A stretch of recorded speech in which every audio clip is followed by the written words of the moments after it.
बिस्मिल्लाहिर्रहमानिर्रहीम। हमारा आज का टॉपिक है रेवोकेशन ऑफ सक्सेशन सर्टिफिकेट। ये सक्सेशन एक्ट 1925 का दूसरा टॉपिक है।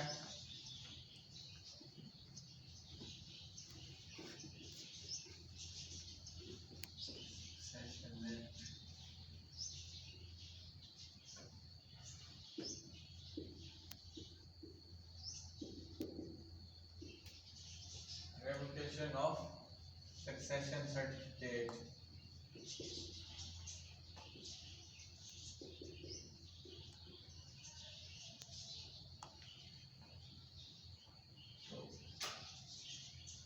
How a succession certificate can be revoked, कि कैसे सक्सेशन सर्टिफिकेट को कैंसिल किया जा सकता है, उसको रोका जा सकता है। Explain succession certificate when it can be revoked.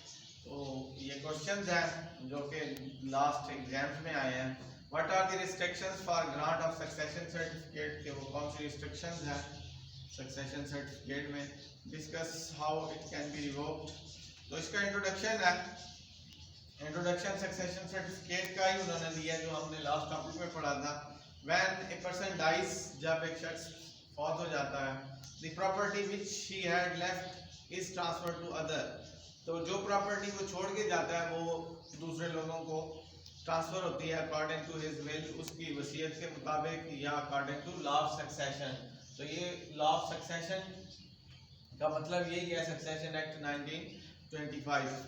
तो 1925 के सक्सेशन एक्ट के तहत या तो उसको ट्रांसफर किया जाता है। सक्सेशन सर्टिफिकेट जो है बेसिकली वो एक फॉर्मल डॉक्यूमेंट है which attests the qualification of a person as entitled to collect some debts or securities, जिसमें इस बात की तस्दीक की जाती है कि किस शख्स ने जो है डेट या सिक्योरिटीज, उस फौतशुदा शख्स के सिक्योरिटीज या डेट जो है वो कलेक्ट करने हैं, हासिल करने हैं, रिसीव करने हैं। तो सक्सेशन सर्टिफिकेट, सक्सेशन एक्ट का सेक्शन 370 रेलिवेंट है, 370 से 390 तक।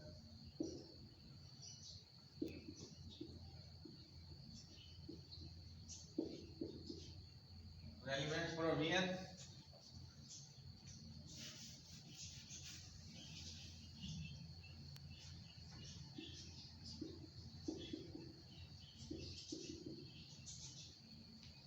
370 से 390 तक जो है इसको डील करते हैं, रेवोकेशन को डील करते हैं। ये सेक्शन जो है इस एक्ट के, तो उसमें बताया गया है कि रेवोकेशन जो है कैसे हो सकती है, किस सर्कमस्टांसेस में एक सक्सेशन सर्टिफिकेट को कैंसिल किया जा सकता है, रोका जा सकता है। तो उसकी definition of succession certificate, definition है succession certificate is a document certifying the entitlement of a particular person, जो कि सर्टिफाई करती है। सक्सेशन सर्टिफिकेट एक डॉक्यूमेंट है जो सर्टिफाई करता है entitlement of a particular person, के कौन सा शख्स जो है, पार्टिकुलर पर्सन जो है वो पैसे वसूल करने का हक रखता है। इसका ऑब्जेक्ट है, ये लास्ट वाले हमारे टॉपिक में भी यही चीजें ही थी, इसीलिए मैं दोबारा उसको मजीद एक्सप्लेन नहीं कर रहा हूँ। The object of succession certificate, तो सक्सेशन सर्टिफिकेट का ऑब्जेक्ट क्या है, basically the object of succession certificate is the collection of debt of the deceased. तो उसका जो बेसिक पर्पस है, ऑब्जेक्ट है सक्सेशन सर्टिफिकेट का, वो collection of debts of the deceased है। किसी भी मुतवफ़ी शख्स को जो फौत हो गया, उस शख्स को के जो बकाया जात हैं, जो उसके जमा शुदा कहीं पे अमाउंट है, उसको कलेक्ट करने का प्रोसीजर जो है वो सक्सेशन सर्टिफिकेट के थ्रू है। इसका ऑब्जेक्ट भी जो है वो यही है कि collection of debt of deceased है। तो अब हम आते हैं मीनिंग ऑफ रेवोकेशन। मीनिंग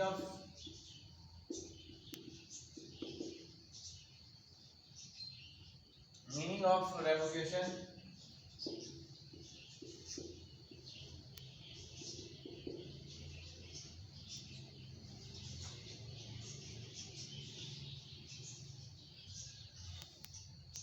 यहाँ पे सी था,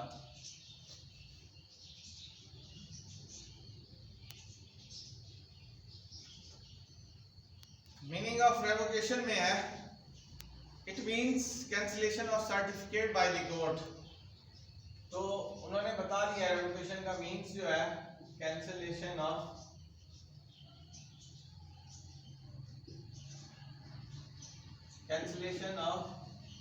सक्सेशन सर्टिफिकेट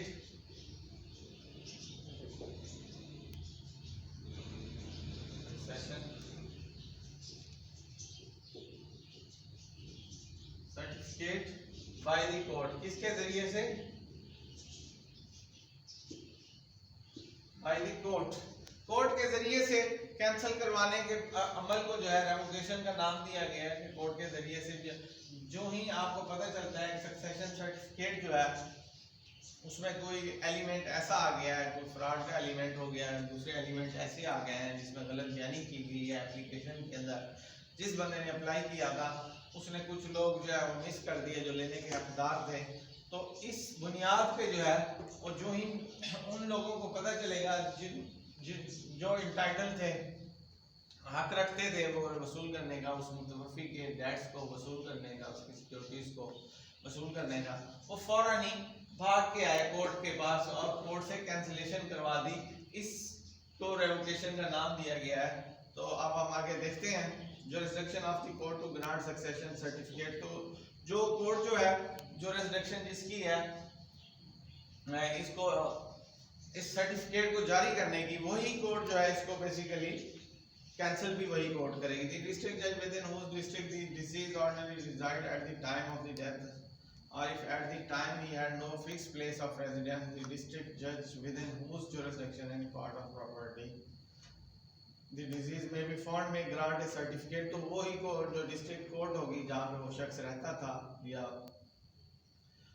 उस जगह पे प्रॉपर्टी थी, वही उस जगह का जो डिस्ट्रिक्ट जज है उसने जो है सर्टिफिकेट इशू करना है और कैंसिलेशन भी उसी ने करनी है। तो इसके लिए एप्लीकेशन थी, एप्लीकेशन फॉर सक्सेशन सर्टिफिकेट का वही प्रोसीजर था जो हमने लास्ट टॉपिक में देखा। तो अब हम ग्राउंड्स पे आ रहे हैं। वो कौन से ग्राउंड्स हैं जिनकी वजह से एक सक्सेशन सर्टिफिकेट को रिवोक किया जा सकता है या रेवोकेशन हो सकती है। तो अब हम ग्राउंड्स देखते हैं। रेवोकेशन ऑफ सक्सेशन सर्टिफिकेट के ग्राउंड्स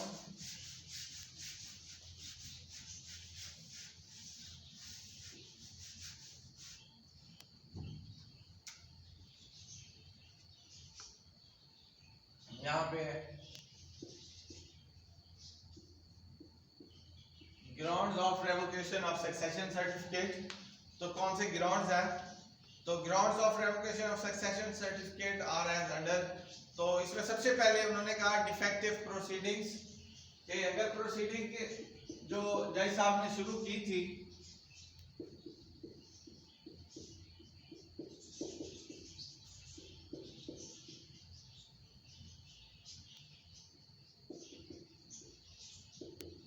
जो प्रोसीडिंग्स कोर्ट की तरफ से की गई थी उसके अंदर कोई डिफेक्ट हो गया, उन्होंने पब्लिश जो न्यूज़पेपर के अंदर वो पब्लिश नहीं हुआ या जो न्यूज़पेपर के अंदर पब्लिश किया गया है मवाद उसके अंदर कोई गलती दे दी, उस मुतवफ़ी का नाम गलत दे दिया, उसकी प्रॉपर्टी की तफसील गलत दे दी, किसी भी किस्म की जो है प्रोसीडिंग के अंदर डिफेक्ट होना, नोटिस नहीं गया कोर्ट की तरफ से उन पार्टीज को जो कि पार्टीज जो है लेने की हकदार थी।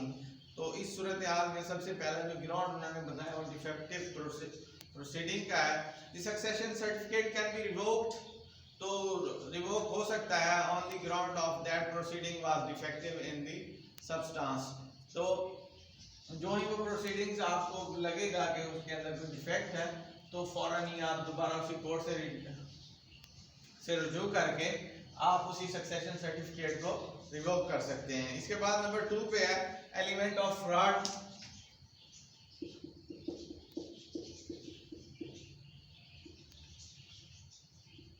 Element of fraud. तो फ्रॉड का एलिमेंट भी अगर आ जाता है succession certificate was obtained fraudulently, तो अगर वो सक्सेशन सर्टिफिकेट कोर्ट से जो है हासिल किया गया फ्रॉडुलेंटली तरीके से by making of false suggestion, उसके अंदर फॉल्स सजेशंस दी गई हैं उस एप्लीकेशन के अंदर, तो इस सूरत हाल में भी वो जो आपका सक्सेशन सर्टिफिकेट है वो रुक जाना है। ये कोर्ट की वो जो ही पता चलेगा इसमें ये फैक्ट्स जो बताए गए हैं ये गलत फैक्ट्स हैं, तो उसने फौरन ही उसको कैंसिल कर देना है।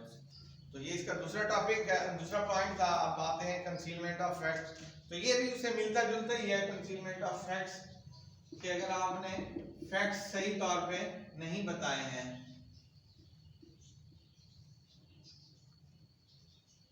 कंसीलमेंट ऑफ फैक्ट्स, आपने कुछ फैक्ट्स बता दिए, कुछ फैक्ट्स छुपा दिए, तो उनको कंसीलमेंट कहते हैं। कंसील,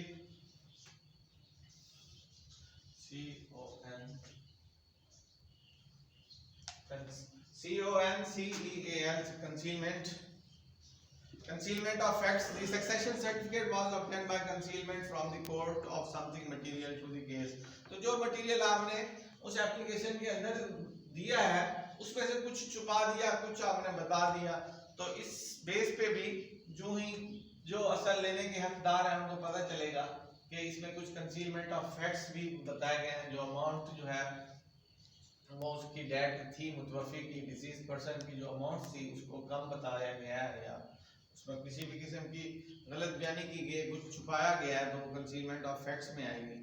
तो इसके बाद अनट्रू एलिगेशन है। ये सारे फ्रॉड्स की ही पॉइंट्स है। अनट्रू भी फ्रॉड में ही आता है, झूठ मूठ की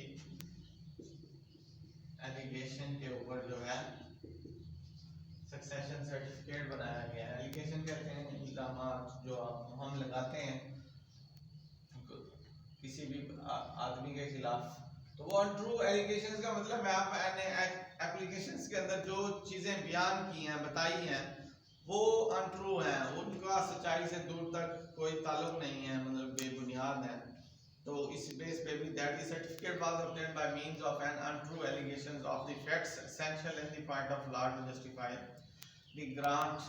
तो जो जरूरी थे फैक्ट्स एसेंशियल थे, जरूरी थे इन पॉइंट ऑफ लॉ, कानून की नज़र में उसको जस्टिफाई करने के लिए, इसको सक्सेशन सर्टिफिकेट को हासिल करने के लिए वो जो है अनट्रू बताए गए हैं, अनट्रू एलिगेशंस के जरिए जो है वो बयान किए गए हैं और सक्सेशन सर्टिफिकेट हासिल किया गया है। तो इस सूरत हाल में भी वो जो सक्सेशन सर्टिफिकेट है वो रिवोक हो जाएगा। ये भी एक मेन गिरौट थी इसकी।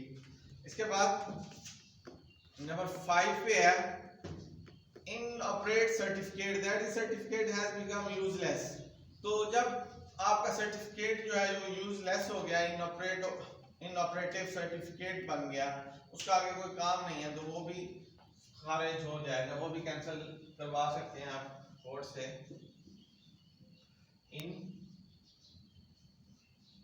इनऑपरेटिव सर्टिफिकेट,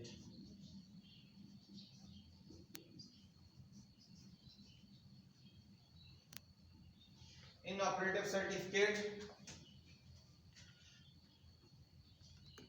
तो inoperative certificate that the certificate has become useless and inoperative through circumstances. तो इस सूरत हाल में भी आपका जो सक्सेशन सर्टिफिकेट है वो आप चाहें तो कैंसिल करवा सकते हैं, रिवोक करवा सकते हैं उसको कोर्ट के जरिए से। जब उसका काम खत्म हो गया, वो यूजलेस हो गया, उसकी कोई वैल्यू नहीं रही, तो आप उसको खत्म करवा सकते हैं। इसके बाद नंबर 6 पे है अदर प्रोसीडिंग्स।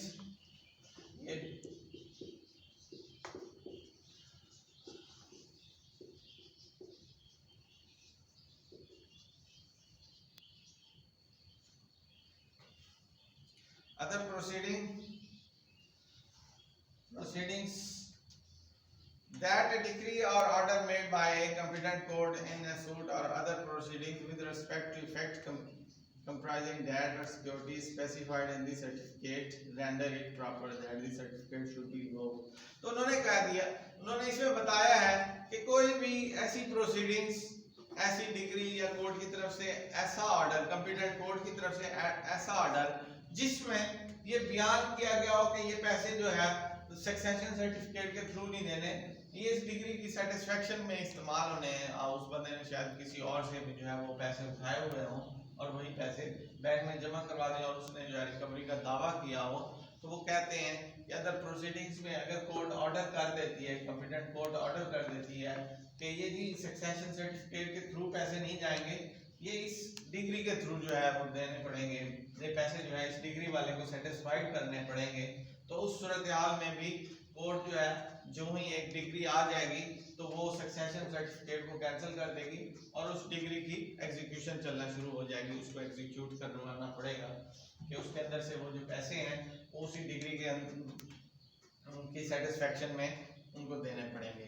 तो ये लास्ट टॉपिक था, उन्होंने इसमें यही बताया degree order made by competent court in a suit, कि किसी भी कॉम्पिटेंट कोर्ट ने किसी सूट या प्रोसीडिंग्स में बता दिया हो कि ये जो डेट है और या सिक्योरिटी स्पेसिफाइड की गई है सक्सेशन सर्टिफिकेट के अंदर, ये सिक्योरिटीज और डेट जो है इस डिग्री को सेटिस्फाइड करने के लिए हैं, तो वो सक्सेशन सर्टिफिकेट कैंसिल हो जाएगा और हम उस डिग्री को सेटिस्फाइड करेंगे।